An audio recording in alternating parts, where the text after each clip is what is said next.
When it comes to ancestral healing and or generational healing, what I've discerned is that all beings have this power within their bodies.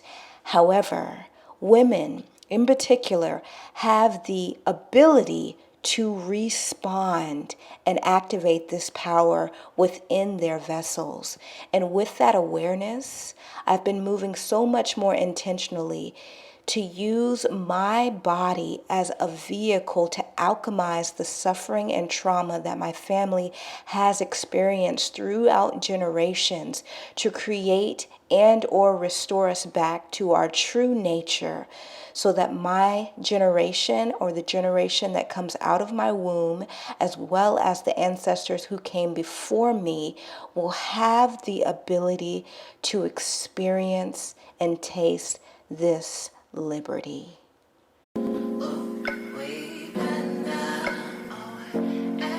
Hello, divine beings. It is your girl, Abiyala Akani. I am the founder of the non-performative yoga school, IYA, and I'm really glad to be here with you today. Now, today's video is going to be all about ancestral healing and why women, specifically wombed man, are the catalyst for change when it comes to ancestral healing. Now, before we get into that, I want to make sure to let you know about the relaunch of my Divine Feminine Yoga Workshop, which is going to be in the fall in September.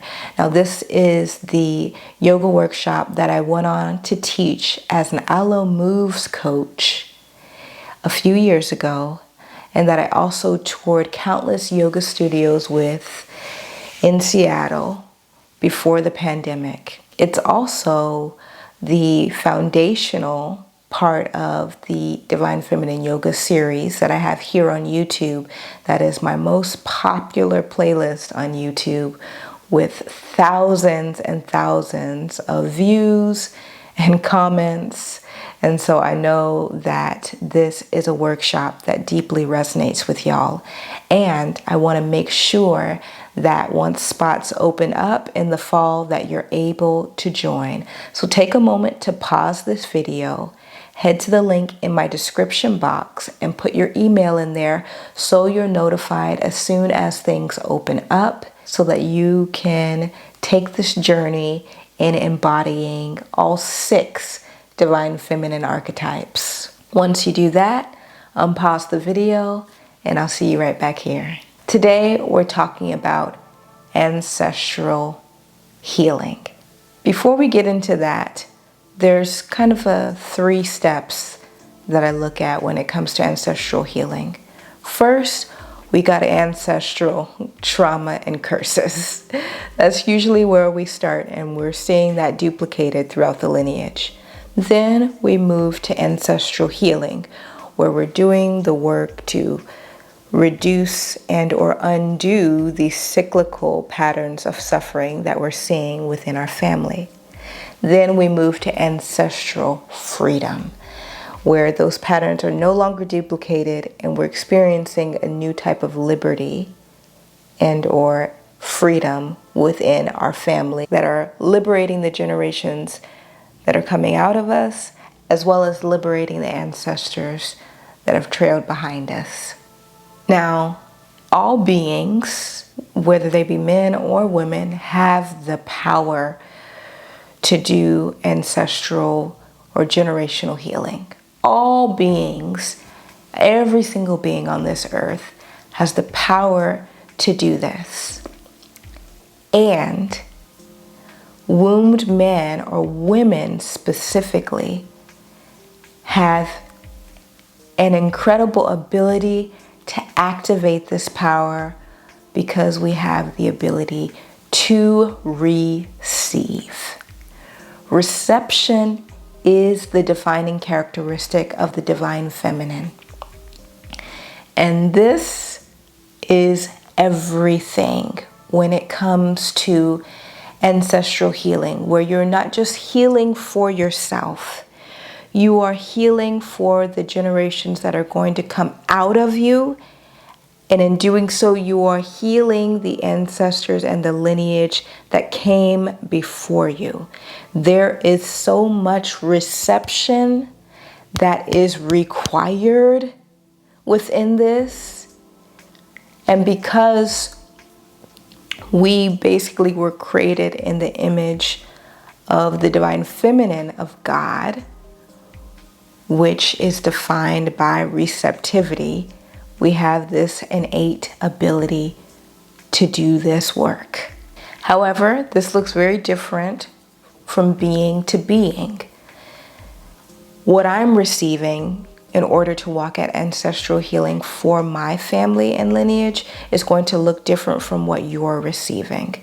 So for today, I'm going to be talking about the 3 things that I received to begin to walk out this ancestral healing, intergenerational healing for my family. So the first thing that I received when it came to ancestral healing, intergenerational healing for my family, is I received the ability to fight.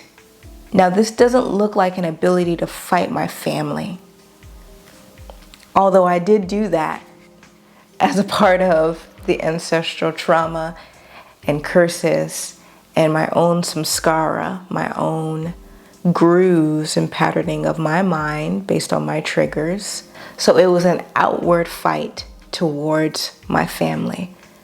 There's no receptivity in that. There's nothing divine about fighting your family and are always being triggered by your family where you're constantly combative with them. I had to begin to receive the ability to fight for my family, not with my family.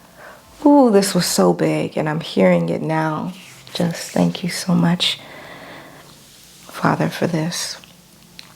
I had to receive the ability to fight for my family. And that required me to discern and to look at the ancestral trauma and or curses that were plaguing us, that I kept seeing a patterning of, not only within myself, but in my lineage.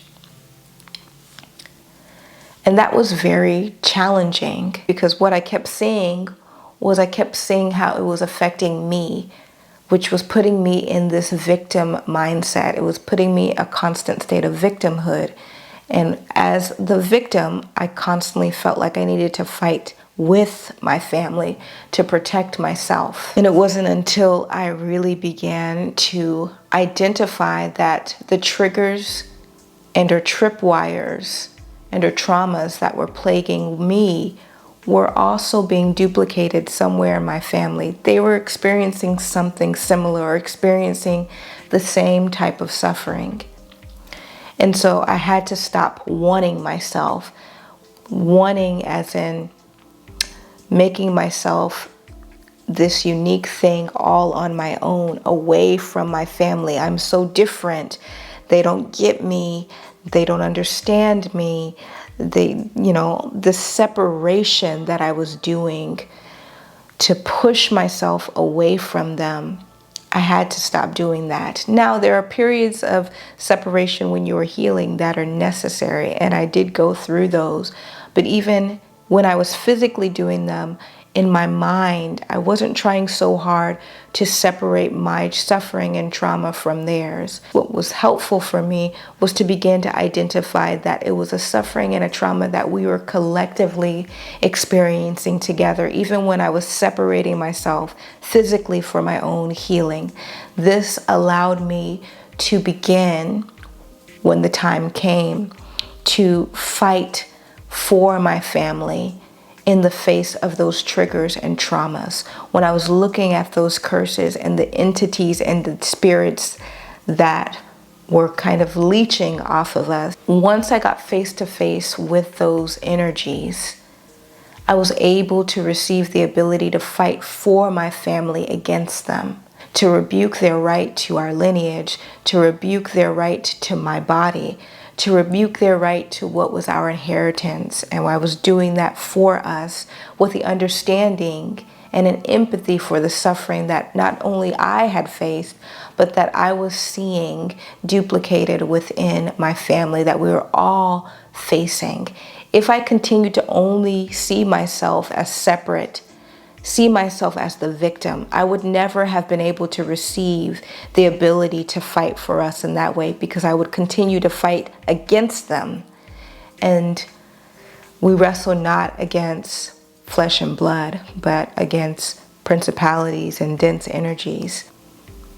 What sovereign God gave me the ability to do was to fight for my family and to receive the ability to do that. The second thing that I received was the ability to give us a new nature. And what I mean by that is I received the ability to give us a new nature in the areas that were devoid of love. And the way I did this was by communicating with the ancestors. I wasn't required to do it by myself. So I went to specific ancestors that had birthed certain individuals that I noticed patterns rooted in a lot of self-hate, or rooted in patterns that went against embodying self-love, and spoke to them and asked them specifically the new nature that I wanted them to create for those individuals. So, yes, we have the ability to give things a nature, because all things are devoid of nature. What I mean by that, and this is rooted in Buddhism, what I'm calling my parents, or what I'm calling my mother or my father, the nature that I'm giving them is based on the experience that I'm having with them. And if it's a negative experience, I'm giving them a nature based on that experience. Now, that experience that I'm having with them is only a sliver, a small, tiny little sliver of who they are. They are a spectrum of divinity, and I'm only experiencing a tiny sliver of that. So to call them this nature, or to give them a nature based on my experience with them, is rooted in a lot of ignorance for me to do that. So instead, I want to give them a nature that helps them grow in love. And the way that I receive to do that is to communicate with my ancestors that birthed those individuals, to give these individuals a new nature, and to cultivate that nature within myself with how I interact with them. If I want an interaction, or if I want to have a relationship of love and care and kindness, when I come in contact with them, how can I create that? How can I create that new nature? Because how I'm perceiving them is ultimately how I'm going to receive them. So if I can control the perception and the nature that I'm giving them, I can also change how I'm experiencing them. Now, that ain't the easiest thing to do when you are dealing with the ancestral curses and traumas and triggers. That type of healing for yourself is required first in order to move to doing it for your family. Doing this with my ancestors, having the belief that they can support me in this way is huge, because if you don't believe your ancestors can do this with you, if you don't believe that you have that power, or that they are even available to you in that way, then you're talking to empty space. So it's really important that you have that belief within yourself, that you have that belief in your ancestors, and that you have that belief in God to be able to hold that space for you to make that connection. The last thing I had to receive in order to begin to walk out ancestral healing was to receive that it's not about me getting there first. This is a really hard one. But God was like, you need to stop thinking it's about you getting there first. Because that was one of the things that was causing us to keep duplicating a lot of patterns of cycling is that everybody in our family wanted to get there first. And so the next generations, the elders would, even if they would pray and want the best for their children, part of their hearts, a part of their heart that they weren't even conscious of was like, they can't get there before me. So it was stonewalling the next generation's ability to ascend or achieve in a certain way that went beyond where they were. And I needed to receive this because in some ways I was duplicating it. So I had to receive that it's not about being first. It's not about me being the first to heal. It's not about me being the first to have commercial success. It's not about me being the first to have the traditional family, or it's not about me being the first to have the first of things that we haven't ever had yet. It does not matter who is first. And I had to receive that so that I could stop trying to focus so much on being understood and instead to understand and get out the fucking way. To do the work, to do the healing, and get out the way. If I'm doing it for someone else to get there first in my family, it does not matter. Because whoever gets there is doing it for all of us. It might be my job just to do the healing, to create space for someone else to get there first. It does not matter. Whoever gets there is creating a pathway, a new pathway for all of us. And I had to receive that. That wasn't the most comfortable thing to receive. It was a blow to my ego, but it was a blow to mature my ego in a way that was so necessary. So necessary. Because everyone around me is a mirror of me.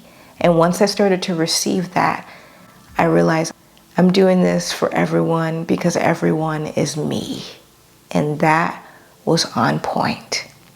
So y'all can see that wombed man, we have such an innate ability to activate ancestral healing and freedom for our family through our ability to receive, through that divine feminine energy, the energy that's in all creation, in this entire earth.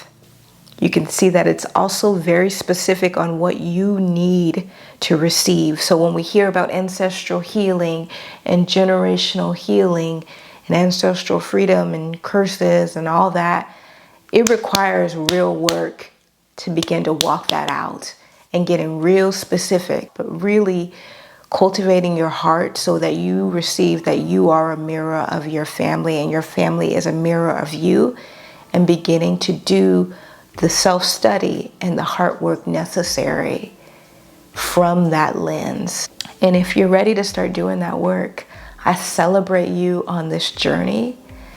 I know that it can be a little overwhelming, but I also know the freedom and the liberty that it's going to bring is going to be so sweet for you and your entire lineage.